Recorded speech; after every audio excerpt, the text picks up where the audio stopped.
All right, let's talk about a superpower that every single one of us has, but most of us, well, we just don't know how to use it.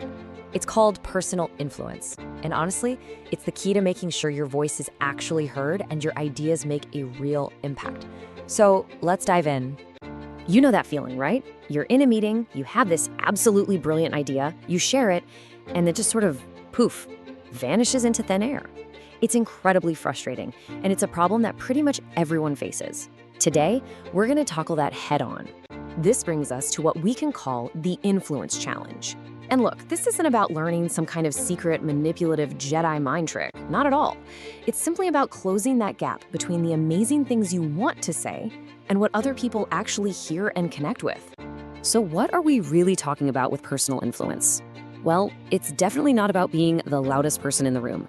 It's the ability to communicate effectively because you understand what truly drives people. And here's the most important part, the part most of us skip. It all starts with understanding yourself. Which leads us perfectly to the first and, I mean, the most critical step in this whole process. Before you can even think about connecting with or persuading anyone else, the journey has to start from the inside. It's time to get to know your own operating system. Think of it like this. You wouldn't build a house without pouring a solid foundation first, right? Of course not. The walls would crumble.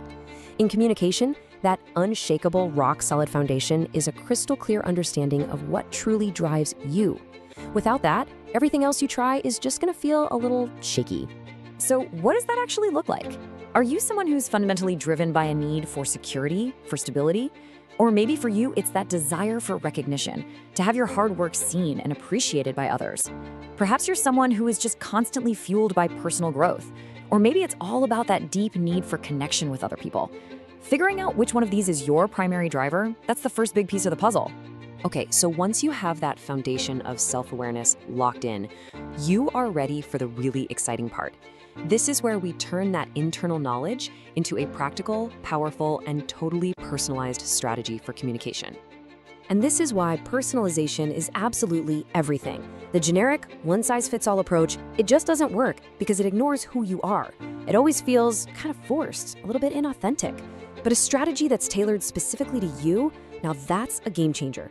It aligns with your core motivations, and because of that, it feels totally natural, and it's so much more effective. So, how do you actually build this thing? It's a pretty straightforward process. First, you lock in those core motivators we just talked about. Step 2, you have to get honest with yourself about your natural communication style. Are you direct, to the point, or are you more supportive and collaborative? And then third, you combine those two insights to build an approach that doesn't just work, it feels like you. When you put these two essential steps together, the deep self-knowledge and the tailored strategy, you're not just learning some new skill. You are literally creating your own unique influence blueprint. This becomes your personal roadmap for communicating authentically and effectively no matter what situation you're in. If there is just one thing that you remember from all of this, please let it be this. Stop trying to be someone else. Your power doesn't come from putting on an act. Your most authentic self is your most influential self. Period. So I'll leave you with this to think about. Based on everything we just covered, what's the one thing you've realized about yourself right now that is going to fundamentally change how you communicate from this moment on?